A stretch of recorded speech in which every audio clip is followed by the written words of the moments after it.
Siya ngadto sa makasasala sa agianan. Nagatuto siya sa mapausanon ngadto sa katarong. Nagatulo siya sa mapausanon sa agianan.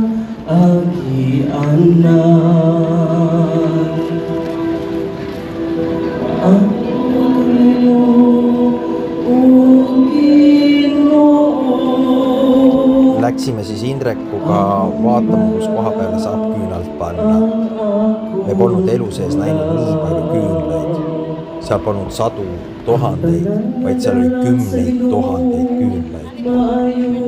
Indrek võttis siis küünla, läks ja pani küünla. Lootes, et meie reis õnnestub. Ka mina võtsin siis küünla, süütasin selle leegi,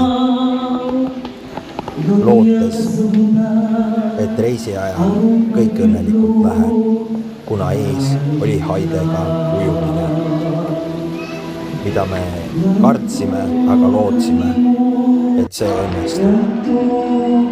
Käisime ja vaatasime veel Indrekuga ringi, rahvast oli meeletutes kogustes, kuid meid lasti läbi igalt poolt. Oli küll keeruline tooliga seal vahetevahel liikuda, aga saime hakkama. See, mida me nägime, oli tegelikkuses uskumatu. Aga jälle üks meeldejääv elamus meie elus.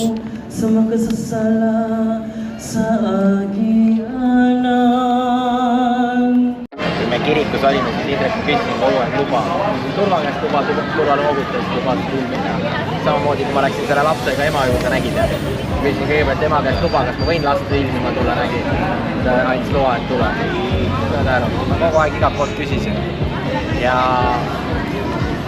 usk, saad aru, nende Filipiinlased on väga uskusid inimesed, nagu sa nägid, kõik palvetavad, kõik teevad. Usk on üks elus kõige suurem jõud, mis üldse on võimalik elus saada.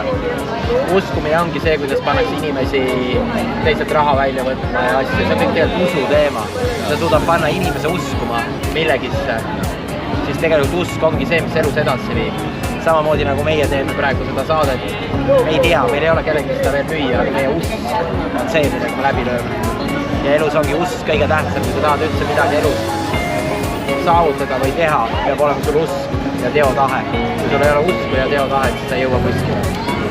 Et mina nagu seal tundsin seda powerit. Ma ei tea, kas sina tundsid, mina tundsin seda powerit. Sa nägid, kuidas need inimesed sellesse kõigesse uskusid küünlaid panid. Kõik on nagu ühe asja pärast väljas seal. See eesmärk ja sama usk ja teevad ühte asja ja... Küsimus ei ole selles, et kes usub või kes ei usu. No, küsimus on pigem selles, kes inimesed, kes üldse mitte midagi ei usu. Need inimesed ei jõua mitte kuskile, tegelikult. Ja see, et sa arvad, et kiriku inimesed on kõige rohkem, et nad usuvad, et kõige kergem ära kasutada, siis mina ütlen, su selles suhtes ei ole. Et ma ei oska sulle öelda, neil on oma ringkond, kellega nad läbi käivad. Ma võin sulle öelda, et nad elavad 3 korda paremini kui teised.